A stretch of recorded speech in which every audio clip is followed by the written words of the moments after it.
Hello story lovers, welcome to జాబిలమ్మ కథలు. ఈ కథకు నేనేం పేరు పెట్టట్లేదండి. ఈ కథకు ఏ పేరు పెట్టాలి అని ఆలోచించి కామెంట్ ద్వారా తెలియజేయగలరు.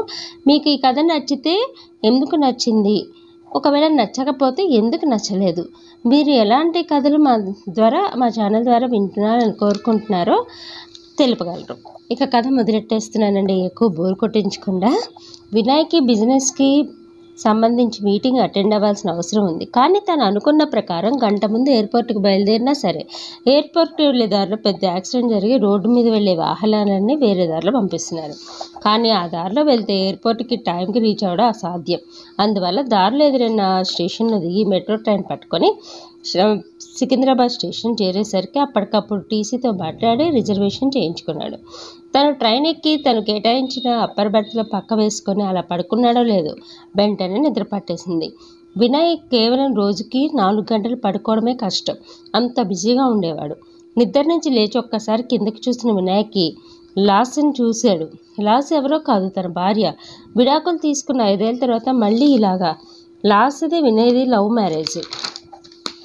లాసా వాళ్ళ తండ్రి అప్పర్ మిడిల్ క్లాస్. ఆయనకి 2 పిల్లలు. ఆయనకు వచ్చే డబ్బులో పిల్లల్ని చదివించడమే ఆయనకి చాలా కష్టంగా ఉండేది. కానీ లాసది ఎప్పుడు తన విలాసవంతమైన జీవితం అనుభవించాలని కలలు కనేది. తన దగ్గర డబ్బులు, బంగారం, కార్లు, బంగళా అన్నీ ఉండాలి అని ఊహా ప్రపంచంలో విహరిస్తుండేది. చదువులోనూ అందంలోనూ కూడా యావరేజ్గా ఉండేది. తను బాగా డబ్బున్న వాడిని చూసి పెళ్లి చేసుకోవాలని తప్పించేది. వినయ్కి అమ్మ తప్ప తను అంటూ ఎవ్వరూ లేరు. అమ్మ ఏవో చిన్న చిన్న పనులు చేసుకుంటూ వినయ్ని చదివించింది. వినయ్ బాగా మెరిట్ స్టూడెంట్. స్కాలర్షిప్ మీద తన చదువు పూర్తి చేసుకున్నాడు. వినయ్ తెలివితేటలు చూసి తన స్నేహితులు వాకప్ చేయగా వాడు పెద్ద జమీందారు. జమీందారికి ఏకైక కొడుకని, బాగా డబ్బుందని కానీ వాడు చాలా సింప్లిసిటీ మనిషి అని, తన దగ్గర ఎంత ఉన్నా ఏమీ లేని వాళ్ళలాగే ఉంటాడని చెప్పిన మాటలు విని వినయ్ని ప్రేమిస్తుంది లాస్య. మొదట్లో లాస్య ప్రేమ అంగీకరించిన వినయ్ ఆమె చూపే ప్రేమకు పూర్తిగా లొంగిపోతాడు. వినయ్ ఇంట్లో తన ప్రేమ గురించి చెప్తే అంగీకరించని, ముందు తాళి కట్టించేసుకుంటే కొడుకును కాదనిలేరని, అంత ఆస్తి తనకే యజమానురాలు అవుతుందని, తన కింద చాలామంది పనివాళ్ళు ఉంటారని ఊహించుకొని మాయమాటలు చెప్పి ఒక గుళ్ళో తాళి కట్టించేసుకుంటుంది. పెళ్లి చేసుకుని వచ్చిన కూతుర్ని చూసి కోపంతో తండ్రి మళ్ళీ మొహం చూపించిద్దని ఇంటి నుంచి గెంటేస్తాడు. అయితే దానికి లాస్య ఏమాత్రం బాధపడలేదు. ఎందుకంటే ఆమె అన్నింటికన్నా ఎక్కువ డబ్బును ప్రేమిస్తుంది కాబట్టి. వెంటనే బయలుదేరి వినయ్ వాళ్ళ ఇంటికి వెళ్తారు. వినయ్ వాళ్ళు ఉండేది ఒక పూరి గుడిసె. కారు ఆ గుడిసె ముందు ఆగేసరికి లాస్యకి నోట మాట రాలేదు. మన ఇల్లు అని నసుగుతుంటే ఇదే అని చూపిస్తాడు. వెంటనే వాళ్ళని చూసి హారతి పండుని ఎదురొచ్చి ఇద్దరికి హారతి ఇచ్చి లోపలికి తీసుకెళ్తారు అత్తగారు. వెంటనే లాస్యని నెత్తి బాదుకుంటూ, నేనంత మోసపోయాను, నీకు చాలా డబ్బుందని నీ ఫ్రెండ్స్ చెప్పారు అని పెద్ద పెద్దగా కేకలు వేస్తూ ఏడుస్తుంది. జరుగుతున్నది చూస్తున్న అత్తకి నోట మాట రాలేదు. అప్పుడు వినయ్, ఇప్పుడు జరుగుతున్న క్యాంపస్లో ఎలాగైనా జాబ్ తెచ్చుకుంటాను, నువ్వు అనుకున్నట్టు మంచి ఇల్లు, కారు అన్నీ కొనిస్తాను, కొద్దిగా టైం ఇవ్వు, అయితే లాస్ట్ చేసుకున్న తర్వాత తప్పుతుందా అని మొగుడిని మాత్రం ముట్టుకొనిచ్చేది కాదు.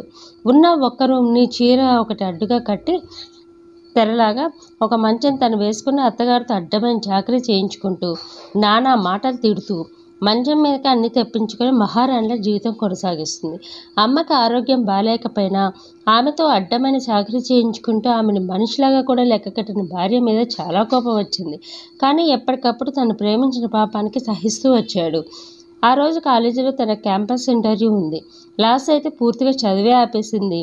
వినయ్ కాలేజీకి బయలుదేరే సమయంలో అమ్మ ఉన్నట్టుండి కింద పడిపోతుంది. వెంటనే అమ్మని హాస్పిటల్లో జాయిన్ చేస్తాడు. హాస్పిటల్ డబ్బు కట్టడానికి కూడా అతని దగ్గర రూపాయి లేదు. కానీ అమ్మని అక్కడే హాస్పిటల్లోనే ఉంచుతాడు. ఇక ప్రైవేట్ హాస్పిటల్లో తన వల్ల కాదని చెప్పి గవర్నమెంట్ హాస్పిటల్లో ఉంచి ట్రీట్మెంట్ అందిస్తూ ఉంటాడు. తను మాత్రము ఎన్నో చోట్ల క్యాంపస్ మిస్ అయిన తర్వాత ఎన్నో చోట్ల ఉద్యోగాలు వెతుకుతాడు. కానీ అతని టైం బాగాలేదు, ఎక్కడా అతనికి చిన్న ఉద్యోగం కూడా రాలేదు. ఇంకా ఏం చేయాలి, తనకి వచ్చి పెట్రోల్ బంకులో వర్క్ చేస్తాడు. కానీ ఆ డబ్బు దేనికి సరిపోయేది కాదు. తనకు వచ్చిన విద్యని ఒక స్టూడెంట్కి చెప్పడం స్టార్ట్ చేస్తాడు. అతను చెప్పే పద్ధతి నచ్చి ఒకళ్ళు అలా పెరిగి అది పెద్ద ట్యుటోరియల్ పాయింట్గా తయారవుతుంది. ఆ వచ్చిన డబ్బుతో చిన్న బిజినెస్ పెట్టుకుంటాడు. ఆ బిజినెస్ ఒక బిజినెస్ కాదు, బిజినెస్ నుంచి ఇంకో బిజినెస్ అట్లాగా మొత్తము 4-5 బిజినెస్లు స్టార్ట్ చేసుకుంటాడు. నిమిషం కూడా తీరిక లేకుండా కష్టపడుతూ తల్లికి ట్రీట్మెంట్ ఇప్పించి చివరికి అతను అనుకున్న స్థాయికి చేరుకుంటాడు. ఒక పెద్ద బంగ్లా కొంటాడు, ఒక కార్ కొంటాడు, పెద్ద బిజినెస్ మెన్గా తయారవుతాడు. కానీ అతనికి ఎంతకీ ఉద్యోగం రాకపోయేసరికి ఆ జీవితాన్ని భరించలేని లాస్య అతన్ని విడిచి వెళ్ళిపోతుంది.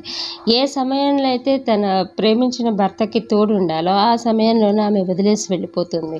ఆ తర్వాతే అతను ఎదుగుతాడు, ఐశ్వర్యం వస్తుంది, చాలా డబ్బు సంపాదిస్తాడు. ఇప్పుడు అక్కడి నుంచి చూసే లాస్య కూడా అదే టైంలో అతన్ని చూస్తుంది.